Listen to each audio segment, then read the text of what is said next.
Hello and welcome. My name is Lisa Marginelli, and I am with Issues in Science and Technology, which is a quarterly science policy magazine that is a partnership between the National Academy of Sciences and Arizona State University. Today, I am incredibly happy to welcome you to a discussion which we are hosting called "Was Science's Social Contract Just a Myth?" It is part of a larger exploration of science's social contract in all of its various permutations that is generously supported by the Kavli Foundation. Just a moment of housekeeping. About half of today's event is a moderated discussion between the panelists, and the other half will be the panelists and the moderator addressing your questions.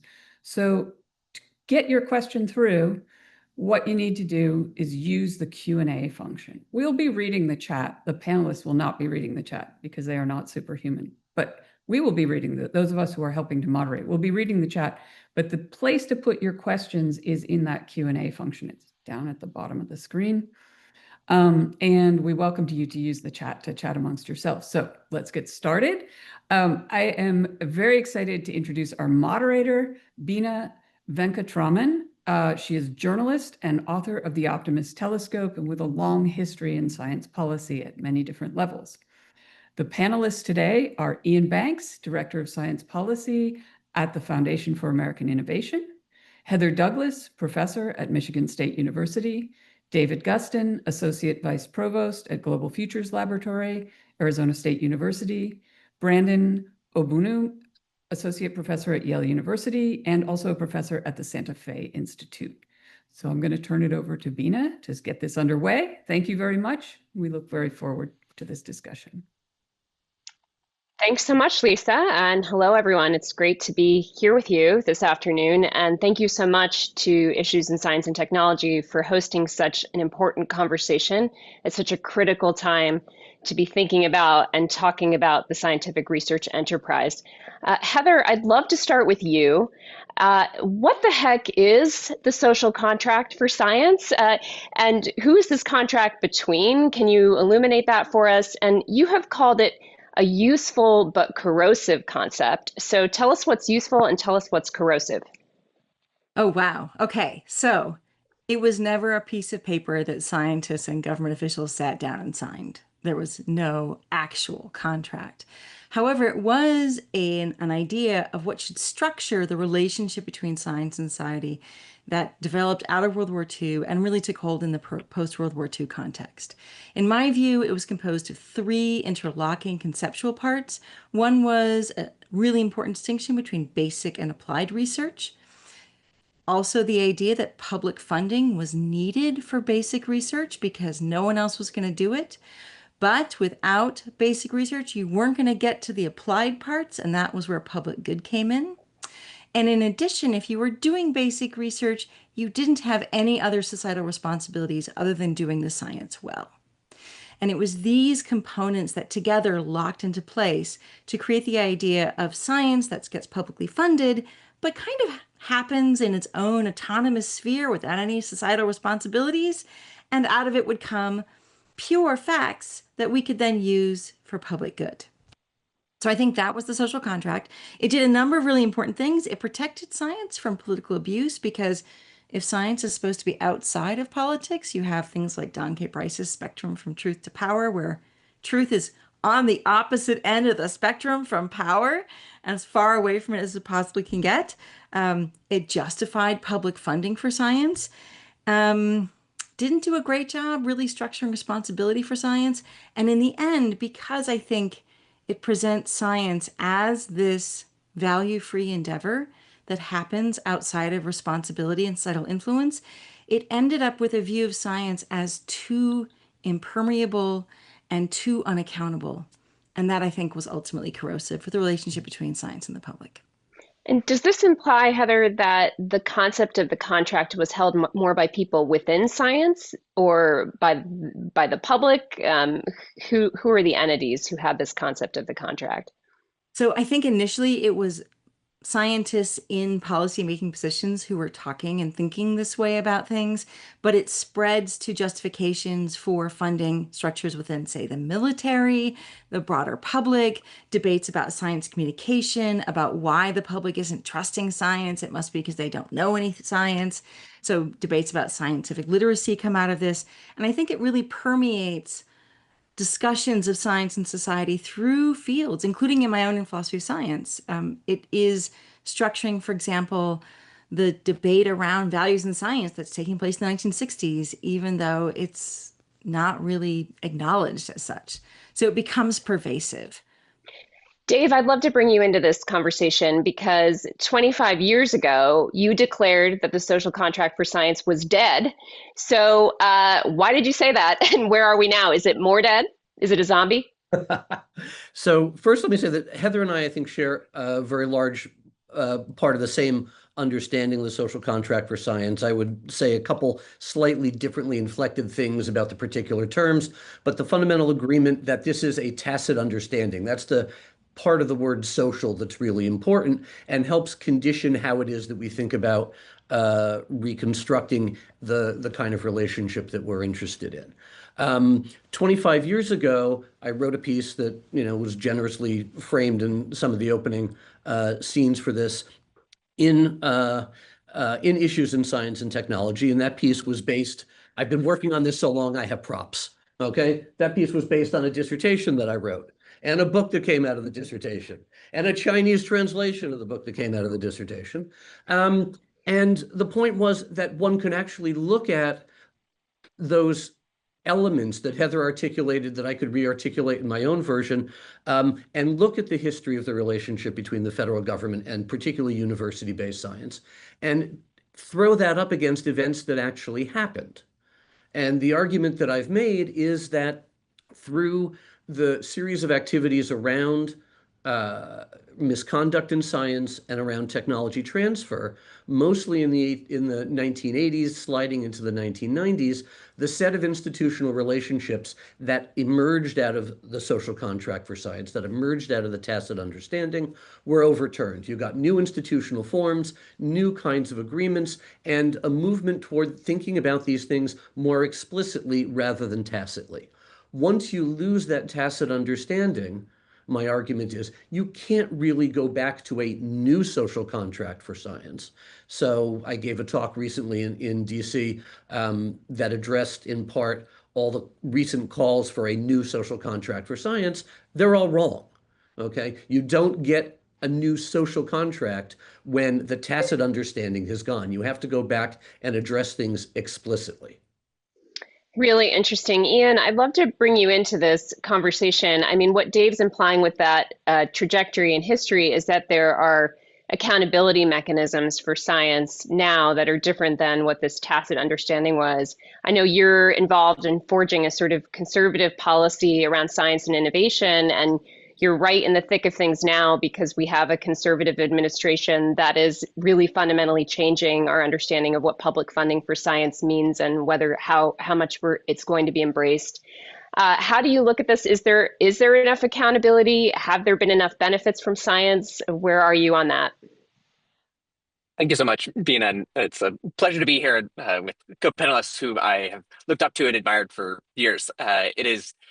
I am at the Foundation for American Innovation, a center-right technology and science-oriented think tank, and we are trying to articulate a vision for science policy on the right that is full-throatedly for science, that we want science. Science is very, very good for the American people, but also that takes seriously the critiques of science that have been coming from within the scientific enterprise and from various parties that feel excluded from the scientific enterprise. And these questions of accountability are maybe at the core of these concerns, and they kind of range from accountability, or I guess maybe the better question is accountability to whom, and accountability for what. And the model that we kind of received from the sort of Bush era of science policies, really minimal responsibility. There's a significant responsibilities and I think a really felt sense of responsibility within the scientific community, but there weren't the same degree of external accountability mechanisms. That begins to change in the second half of the 20th century, and including with the rise of peer review as a response to a need for accountability and particularly congressional oversight. That Congress was concerned about the misuse of federal funding in scientific research. And then, so in response, there were more review mechanisms set up, including expanding the peer review system. In the post-COVID world, the demands for accountability, I think, have just ratcheted up to a greater extent, and is maybe not a difference in kind, but certainly a substantial difference in degree of what sort of accountability mechanisms we are looking for. And so there are these sort of challenges that we see. All right, accountability for what? So kind of the two probably most important questions are, or three would be research security. Like, is the research secure? Is it like being like, or if you're doing dangerous research, is it being shared improperly? Is it reliable? Is the research integrity? Is what you're doing reliable? And then kind of maybe one of the most important questions for kind of in a political context is the research worthwhile? There's this real sense of efficiency or value that has entered the conversation that was not as present maybe when Bush was articulating the endless frontier, that we want to see a much closer connection between scientific research and sort of value, whether that is innovations, technology, or kind of some other social good. And so that's the accountability for what, and then the accountability for to whom is kind of the questions of, is the scientific enterprise responsive to the public, or the publics is a better way of articulating this, that there are many different constituencies that have some sort of stake in scientific research. And one of the ways that, kind of thinking in policy, is the two main ways that we have this are through Congress and through the executive branch. And the executive branch exerts accountability through the appointment of political appointees, and Congress through the oversight mechanisms of staff and members raising questions and trying to dig into these questions. And I think regardless of kind of what is maybe an ideal degree of accountability versus scientific freedom on that kind of spectrum, there's a felt sense within diverse parts of the country that there has not been enough accountability, and that scientists and the scientific enterprise has sort of operated autonomously, and that has not led to the benefits, or has not led to the kind of representation that we would hope to see in science. And I think we can across political divides and many other boards, whether that's race or ethnicity or kind of many other things, that we kind of have these challenges. When you think about the value of economic growth and how basic science in this country has contributed to innovative, value-generating companies, when you look at that lens, which I think of as a conservative outcome, which would be wanted from folks from a center-right and right point of view, is there an argument that there should be more or less government oversight of science to get that outcome? Since we've seen that outcome, I would say that's probably one of the more substantiated benefits of our scientific research enterprise to date. Yes, and I think it's it's hard to pin down kind of more or less, but rather where and how. And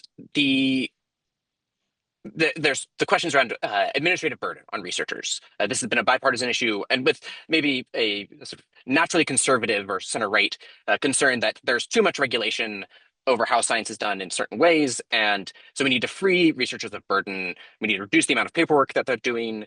Researchers are spending too much time writing grants or trying to fill out like endless paperwork, et cetera. This is a sort of long-term talking point in the science reform community, but sort of has a natural home on the right. So there's sort of, we want less regulation maybe in certain ways, or how do we streamline regulation, make it easier for scientists to carry out their work? And how do we not place too much of an onerous burden on scientists? In the past few years, we've seen a shift, and that was like maybe the only major concern around research regulation on the right for some years. In the past years, we've seen that change with concerns about rising competition with China, with concerns about accountability for research post-COVID. And so now there's maybe a greater degree of comfort with regulation kind of in the research space, but it is the question of, all right, we want to decrease it in the needless sense, we want to maybe increase regulation or I guess be more make sure that research is more accountable in other areas, and some of that's responding to a sense that research science has strayed from the sort of core promise of truth seeking and kind of injecting other ideals, whether that's kind of regulations under the previous administration that prioritize certain political priorities in the research application process or grant applications, and or kind of other forms of whether regulation or of individual departments that may need sort of additional regulation to set them on the right path. Okay, I think we'll return to this question of whether science is too political or not politically engaged in its consequences enough. But Brandon, I really want to bring you into this conversation. You have the distinction of being a scientist, being a computational biologist, a card-carrying one, but also you think and write a lot about the social and ethical implications of science. And you've recently been calling for what you are describing as a meta science. And I'm hoping you can explain what that is and if you see a relationship between that and what this implicit or ideal social contract would be. Yeah, great question. Really thrilled to be here. Thank you. And I think, I think in thinking about this question broadly, and in reading a lot of the excellent work that the issues has put out and from some of the scholars on stage, I think the learning that I did in the process of this kind of revealed to me what a major problem is. And that is that people at my stage who deal with this problem from the inside have absolutely no idea, right, of in any way, shape, or form. We've never been encouraged to or required to think about the manner that the science we conduct is constructed, ever, in any capacity. It's never been encouraged, right? So I think perhaps because of my personality, I don't think because of anything in particular that's happened scientifically, I've always been very curious about why is it we actually do what we have to do. When the conversation about overhead came up, I was kind of like, I'd asked that question a long time ago. That's kind of a good question. And why do we structure A, B, and C? And I think that led me to this notion, which historians and philosophers of science have studied for a long time, that science just became another institution in a nexus of power and a sort of culture. And I think once I landed there, once I realized that it was a cultural and historical process that's responsible for a lot of these things and a political negotiation, then I began to kind of ask, well, how do we change some of these things? Because a lot of them can't really be defended using any other argument than that's what somebody agreed to at some point in the past, which is not a very scientific way to do anything, right?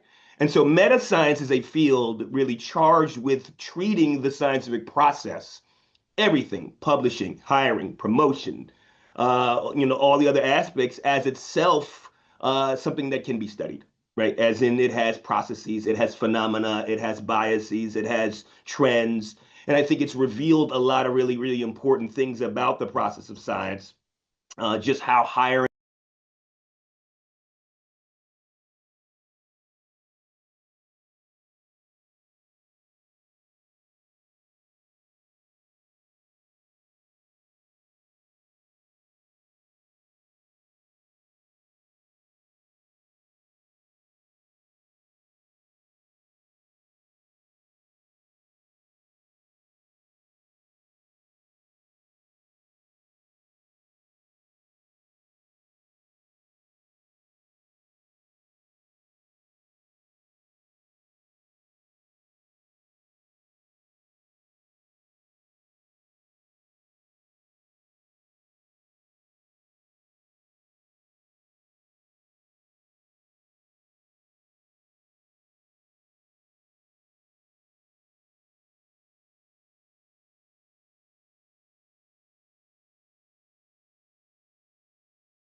So, I mean, but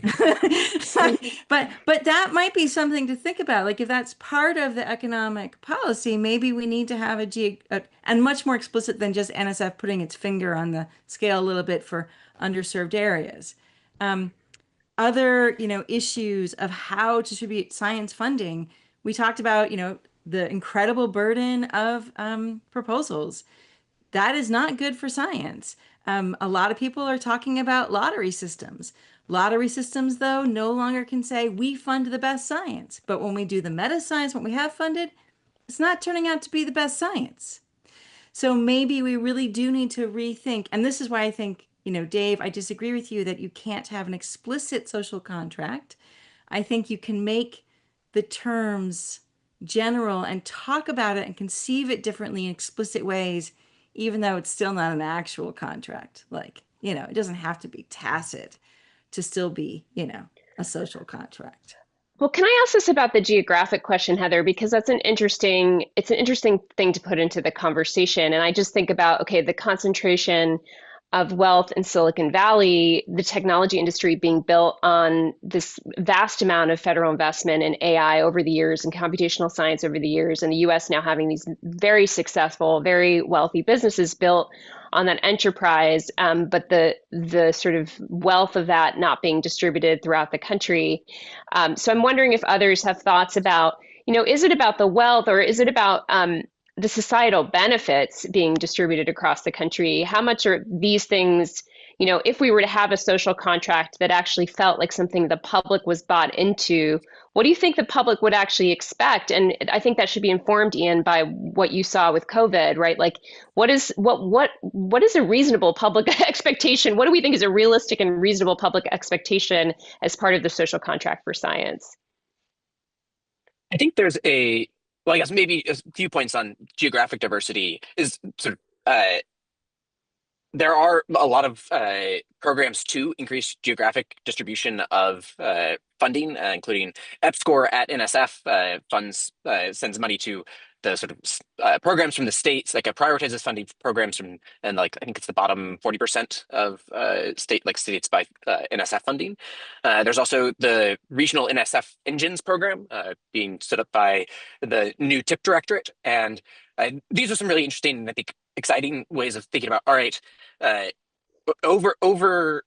are sort of, maybe we don't want to be kind of have our hand too much on the scale, but also geographic diversity will help lend itself to a diversity of ideas and a new injection of talent and perspectives into the scientific enterprise, and also into sort of like tech translation, kind of entire scope of the innovation ecosystem. And so there are some of these programs that are happening that I think we're a little bit early in kind of saying how successful they are, but that's just kind of a point. But then thinking about the values of science and who is assessing these values, or what is the productivity of science, and is productivity the right term?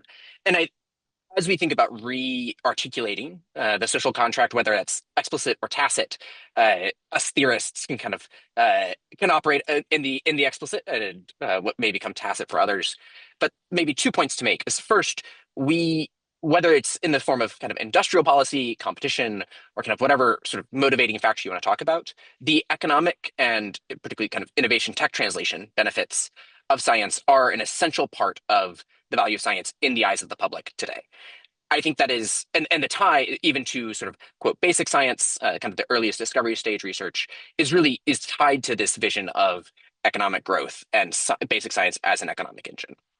But also, I think something that was in Bush and in kind of similar theorists, particularly Michael Polanyi, that science can also be a vision for the good life, and this is like a well-organized scientific enterprise. And I don't think the scientific enterprise, as currently organized, as frequently practiced, is not kind of this vision for a robust good life. There's a lot of problems of just like both whether it's administrative burden, whether it's working too much and just kind of being overburdened by your lab director, or kind of whatever you want to say, but that there's this kind of seeking for truth that is at the heart of the scientific enterprise is a tremendous value, and that can be a social good that many people see and articulate, like, oh yes, I like searching for truth, I want to pursue that, but we've lost that, and there's this sense, a distrust in science and in scientists that is extremely pervasive, particularly on the right, but kind of across the board. And that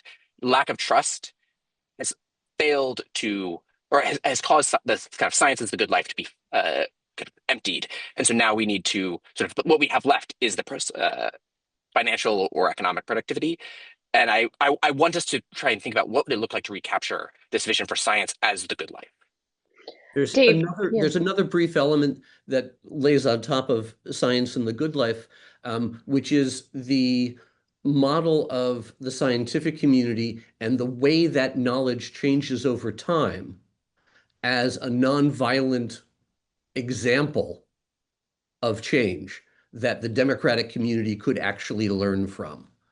And that's steeped in all sorts of theory and history and from the sociology and philosophy of science also. But I think it has some power, particularly next to Ian's description of the good life in science.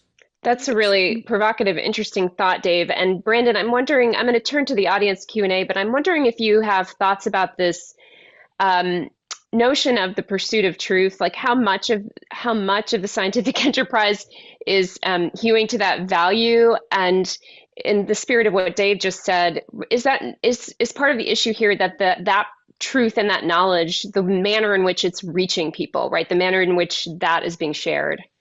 Oh my, I'll briefly, and so we can get to the audience, but I'm walking out of a course that I'm teaching on Darwin, where we're doing deep readings of Darwin, and there's a lot of problems with that era, but what it does is it reminds me just the manner that science was conducted in a prior area relative to now. And I think now, I unfortunately I report from the field that pursuit of truth has very, very little to do with the way advancement and professional advancement or prestige happens on the ground. It has very little to do with how we hire. It has very little to do with why we promote. It is really about hitting these benchmarks and these metrics, most of which have been hacked already and manipulated in some kind of way. And it's disappointment. So in some ways, I think inserting that the way Ian suggested, and I agree, reinserting that as a virtue is essential for any contract, tacit or not. Really I would also, interesting. Oh, good. I would just like to add to that there is the truth seeking. I guess, well, just that the virtues of the scientist are essential to the sort of democratic character or the Republican character, like small r Republican character of the scientific enterprise. And this is like Michael Polanyi's paper, the Republic of Science, articulates this vision, and even the scientific sort of exploration of truth or seeking for truth as a community almost predates like market mechanisms and sort of the formation of society. Is like we want to think about what is true and how do we organize ourselves to find out what is true about the world around us. And I would just commend that paper as a sort of, all right, and that's also, I guess, the important corollary to that is that in this kind of well-functioning Republic of Science, the scientists are not unaware of and are not ignorant of and prioritize social needs and the needs of the community and the needs of the broader community, and that is not at odds with seeking truth, but is understood as not what Polanyi says in his paper. He in fact says, no, you should not think about the impact of your work on society. You should pursue truth for its own sake, and that is it. So one of the things that's changed really dramatically moving in 21st century is a recognition that there needs to be some thought and responsibility for the impact of one's work on society, beginning with concerns about dual use and dangerous research, and now more broadly. How that actually plays out, the accountability structures for that I actually think that's like very thorny and nearly impossible to do. But the responsibility is still with us. And that's not what Polanyi says. And there's even good evidence that Polanyi was trying to pull the wool over people's eyes about exactly that. And I've got a paper on that too. All right, we're gonna share all these brilliant papers, and not brilliant papers too will be shared, I'm sure, in the chat, just because that's how it works. But I want to jump in with this question, which very much relates to the conversation we've been having. So Jared is asking, to what extent is the lack of scientific accountability a real problem, Or is it a misperception manufactured as a political tool to attack inconvenient, politically unaligned science? So this is a sort of question about like, well, if you don't like the truth, do you attack the accountability measures, right? Like, and that's on my mind too. Okay, so this is why I actually think it's really important to have a differentiation between accountability and responsibility in practice. We can talk about the responsibilities of scientists and the virtues of concern for truth, concern for public good, but when we have accountability mechanisms, they have to be around very clear and precise standards. I think we have some of those, like fraud.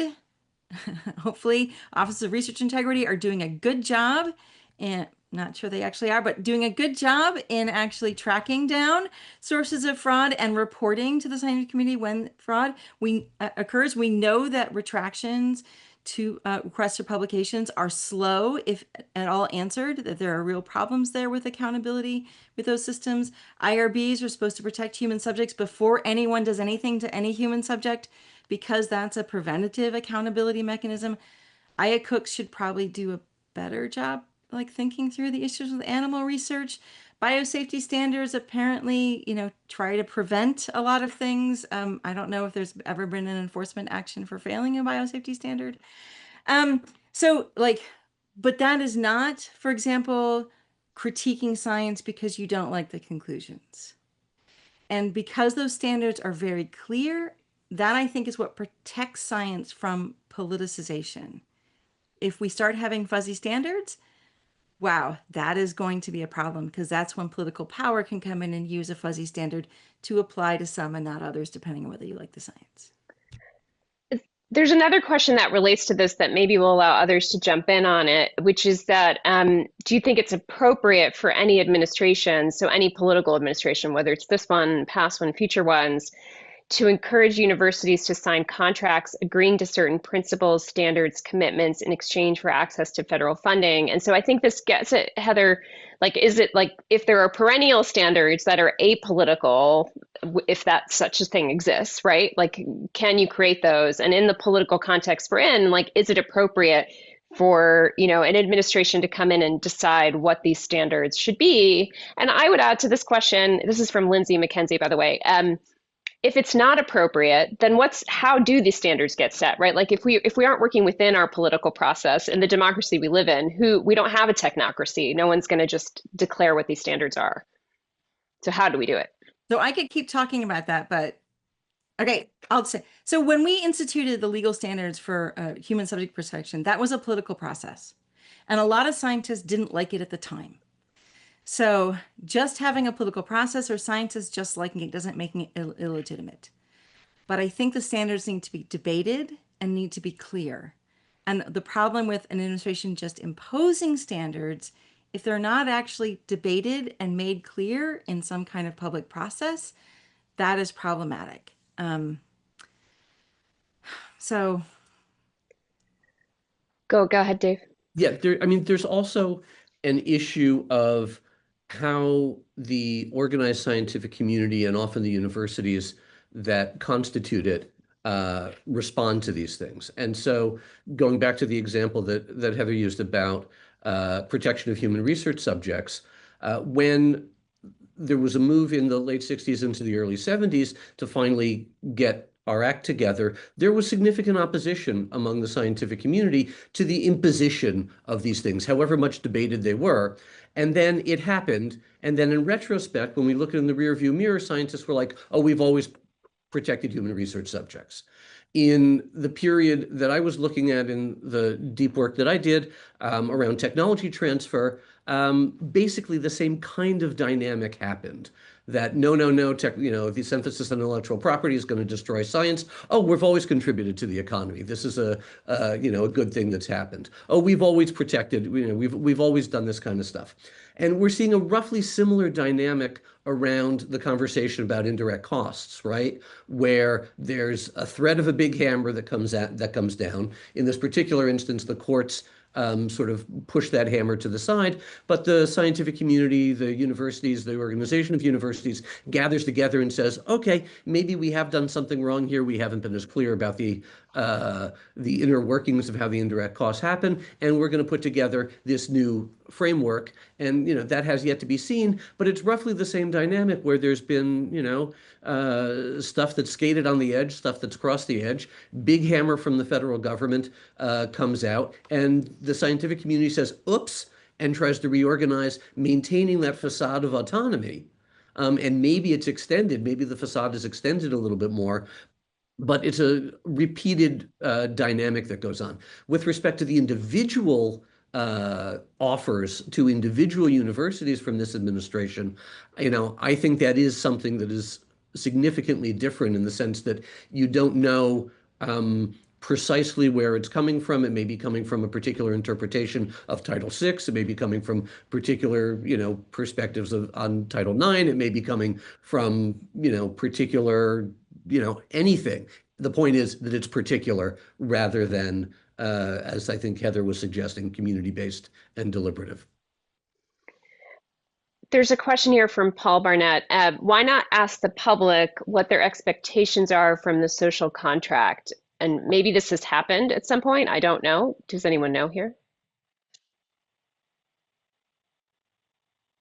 I mean, No? Pew Charitable Trust asks, like, do you think science contributes to the societal good? That's a perennial, one of the questions, Do you think science is good? Are scientists interested in the public good? But, one of the problems is like with the hype around science. We have, things like war on cancer, and we have all these promises, and reality, of course, is complicated, and things don't always quite go as planned. Most of the time they don't quite go as planned in science. That's the whole point of doing science. So that, I think, is part of also the erosion of public trust. There's been too many potent promises and not enough delivery. I think there's also, to your point, Heather, the interactions of the public with science are, for the most part, relatively limited. There's just not that many scientists in the US or in the world, and most people don't have a scientist living next door to them. They may have a physician, they may have an engineer, but those aren't science. And so, and frequently, people's interaction with science is in science qua science, not science as engineering or science as medicine or science as industry or technology. They interact with these sort of sensationalist headlines, and that has a whole lot of problems we can talk about for science communications. But that for like polling, it'd be hard. I think it'd be really, really challenging to try to do this effectively, because people don't really have a view of science in the abstract. There's not like I would find it unlikely that the sort of regular folks on the street have an articulate view of what they want out of the scientific enterprise, but that we would sort of by asking the question, we would sort of crystallize whatever they're feeling at the moment, but that there's not this sort of like deeper felt belief or a deeply held belief about what the appropriate relationship of science to the public is. And this is really makes the governance of science politically very challenging, because you sort of it can become maybe more susceptible to populist instincts than other domains, just because this public doesn't have as deeply held views about science as they might economic policy, for instance. They might just say things, we want flying cars, like that, unhelpful. I mean, there are, and the ASU's Consortium for Science Policy and Outcomes has done a lot of work in working with lay publics about articulating what it is that those publics want out of particular scientific and technological endeavors. And, in some instances, those activities have changed the direction of agency investments in science and technology. And at the end of the Biden administration, there was a letter that PCAST put together about enhancing public engagement with science and technology. Going back to the first question that Bina asked me about what I wrote 25 years ago, the conclusion of that piece was that what should substitute for the social contract of science was a regime of what I called collaborative assurance, which was exactly trying to get more engagement with lay publics and the sort of demand side of what it was, the for whom the accountability was, and things like citizen science, science shops, collaborative extension in the old, ag extension mode and so forth, where public priorities were brought more explicitly in to the elite priority setting that had been happening. Really interesting. There are several questions that sort of build on and relate to this. I mean, sort of, I think if many of you seem to agree that the idea of the social contract is more of a myth than something that's an enforceable contract or something that even folks in the public know about. There are a number of questions here that are sort of asking, well, then what is science for? Who is science for? For whom is science, right? So if the social contract was a sort of way to say it's for the public, it's for the social good, who is science for now? Who should it be for? I think is one of the questions folks have. I might contend that the social contract is not enforceable, in that I think what we've experienced over the past year is a sort of enforcement of some variant of the social contract, and like that there's like a sense or at least like the sense of polarization or of betrayal or distrust is a result of some sort of violation of the social contract by one party or the other, or both parties probably. And so I think I would sort of contend that point first, is I think there are, insofar as the social contract is not sort of written down, but is this sort of tacit felt understanding, shared understanding of the appropriate relationship between the public, particularly the public in the form of government, and scientific research, particularly universities. There's been a breakdown. When there's a breakdown in the contract, there's some sort of enforcement that happens. We can't sort of tie it to like an actual like line in a contract, of course, but that's I think something I'm trying, and this is an idea. I don't know if I would defend this strongly, but I think this is something I'm trying to wrestle with. Like, what is how do we fit in the reactions of this past year with the sort of history of how we've dealt with science kind of as a public? Okay, a question here from Sarah Grunsfeld, who is my former student. Hello, Sarah. And this question's brilliant, I have to say. The scientific literature focuses on publishing successes, while the failures that drive the scientific process often stay invisible. How might greater transparency around these unpublished insights reshape the social contract with both the public and politics? Oh, I mean, I think we saw a version of this with preprints, right? Like, which can cut different ways, but yeah. I mean, so what an amazing question. So you're correct. Your student asked a great question.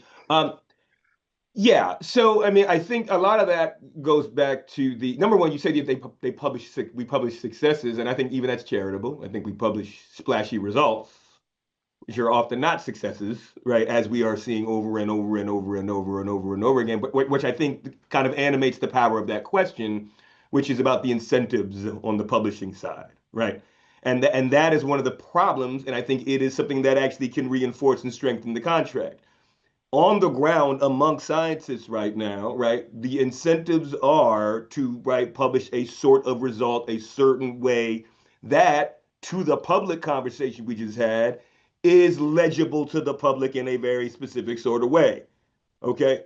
And I think, and this is what makes it the relationship between scientists and the public dubious. I don't know how else to tell people it's not going to be a human genome project. It's not going to be a war on cancer. It is going to be tinkering. That is the thing that has actually the instrument for scientific and innovation progress. I don't know what else to tell you. It's not going to look cute all the time. It's not going to look sexy, right? And so this relates to the publishing question, because we have to incentivize tinkering. That is precisely how we got CRISPR-Cas and all the way back. So my point is, yeah, I think on the incentive side, we are generally speaking, outside of the few of the big examples that we, like CRISPR-Cas, tinkering is rewarded with splashy publications, and sure as heck not like negative results as the question. That is something that scientists on the ground and deans can fix, or at least address. We could, and like you said, with preprints, there's efforts and models that are in place, but we haven't been anywhere near aggressive enough in that domain, and I think that has weakened the social contract. I happen to love registered reports as a way to get all the failures and successes, whatever they are. But can you get tenure with those? That's the thing that If has you to be can't, then it unpacked. doesn't matter. No, I agree with you. I'm completely agree with you. But that's Yeah. what I mean about incentives. Yeah. Do you get any And attention for those? Do those pile up citations? The They answer is apparently get no. cited as much as non-registered reports Okay. when people study Well, them, how about which is that? very exciting. Okay, when I'm dean, I'll take that into consideration. there are efforts in universities, very slow to emerge to, rethink promotion and tenure criteria, to think about more about engagement and impact than about the publishing numbers. There's a group that was set up by Pew Charitable Trusts a couple years ago that's reported on this. There is a teeny weeny trickle of money coming from the philanthropies to try to support universities in making incredibly difficult infrastructural changes in order to do this work. This is a pitch for philanthropies to step it up a little bit more, because universities need help to do this. A lot of them want to do it, but we need help. Okay, this is a question from Frank Laird.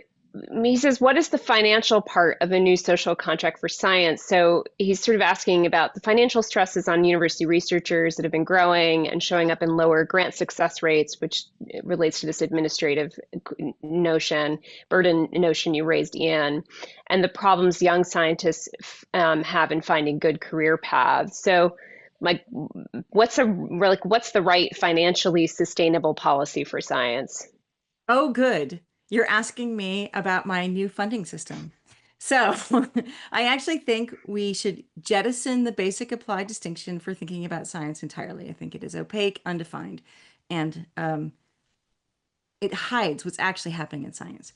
Instead, I think we need a much more complicated set of different ways of thinking about funding and doing funding science, and tied to what scientists think success is. So if you're a scientist who really wants to just publish new tinkering things, you should be doing what's called curiosity-based research, and that should be funded with screened lotteries, because we cannot pick the best science. We are terrible at it. Let's just go ahead and try with lotteries. If instead you want to solve a problem, and that's where all the hype goes for solving problems, you should be doing mission-directed research, where you're under management that's going to keep you focused on the problem.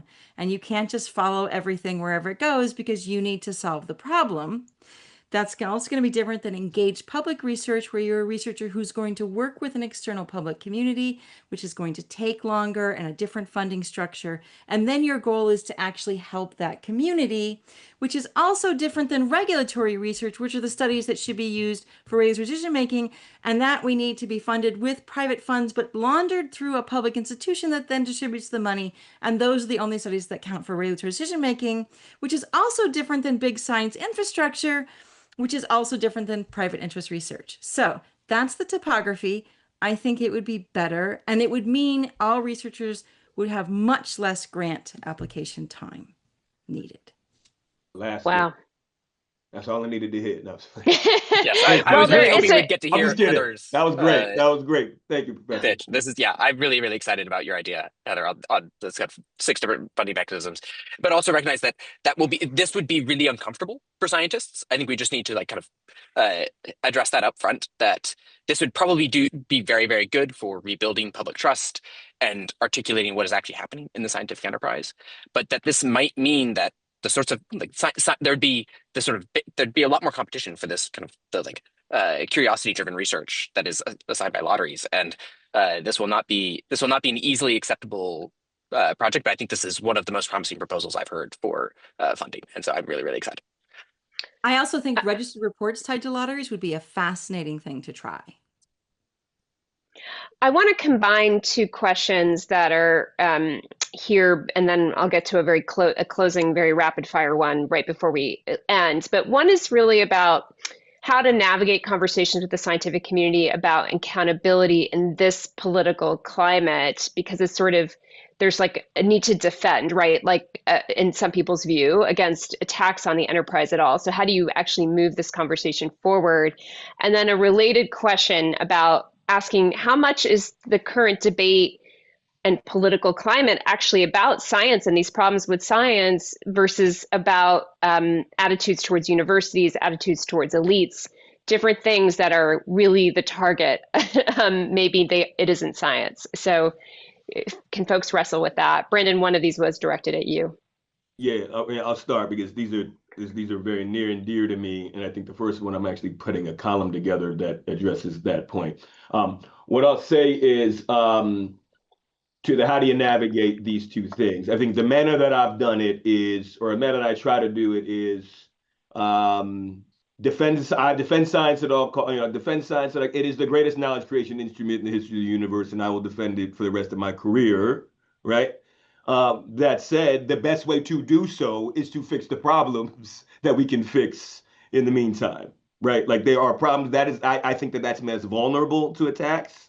And I think, right, like, so we can't continue. What you will not get me to do is not talk about the problems because I don't like who's talking against, right? So that's kind of how I approach that. And then there's another question. I want to make sure other people have time about whether or not whether it has anything to do with science. Yeah, I want to make sure other people have time.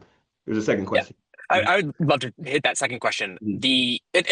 It's really hard to disentangle these things. Every political administration is a coalition. It's how political parties work, and there are different factions within all sorts of coalitions that are advocating for different things. And so I think it is important to at least try to begin to think about how do we disentangle who who's advocating for what and what kind of components of Mhm. an administration or of the Hill of Congress are trying to accomplish what. And so I think it is not uniform by any means. And I mean, I think you can see this on different views of, like even just among Republicans on AI and like how AI should be regulated.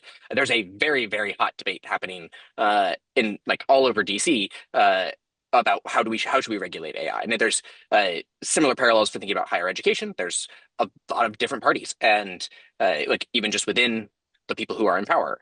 And similarly, and for the most part, science, and particularly the sort of curiosity-driven or basic science, is not the highest priority item on the list, almost overwhelmingly. And so it will and can get just caught up in other concerns around particularly culture war issues. That's kind of the administration's been very clear that it sees itself as having won the election based on certain cultural issues and is trying to kind of take that mandate into its governance. And that has meant that certain institutions, particularly scientific institutions, have gotten caught in, not necessarily we're in the crosshairs, but have gotten caught in the flak.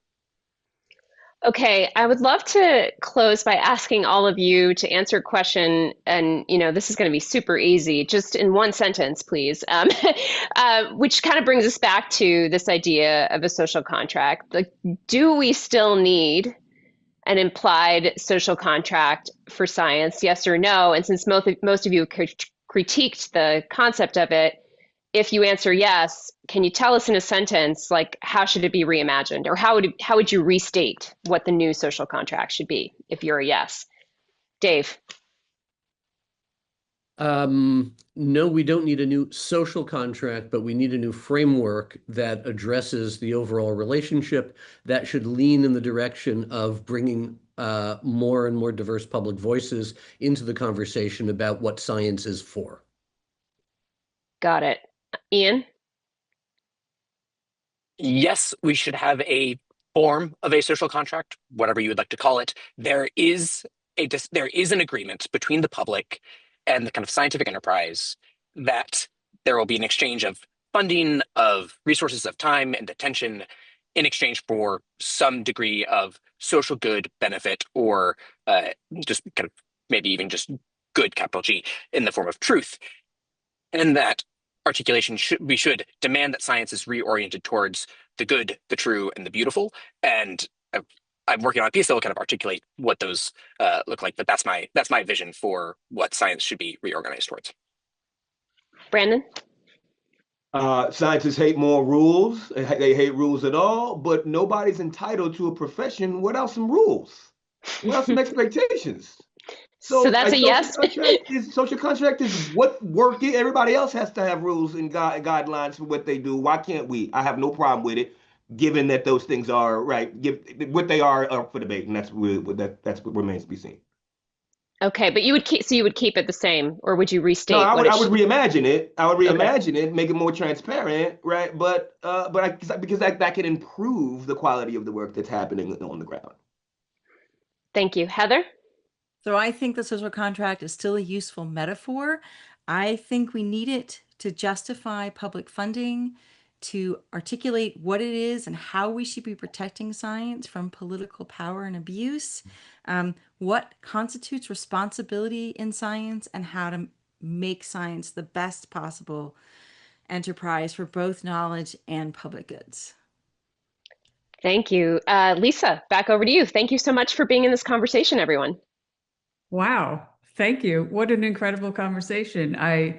I think that when we started the concept of the social contract, there was a thought about it being more about social license in a sense, a set of like, these are the rules of the road for driving your science.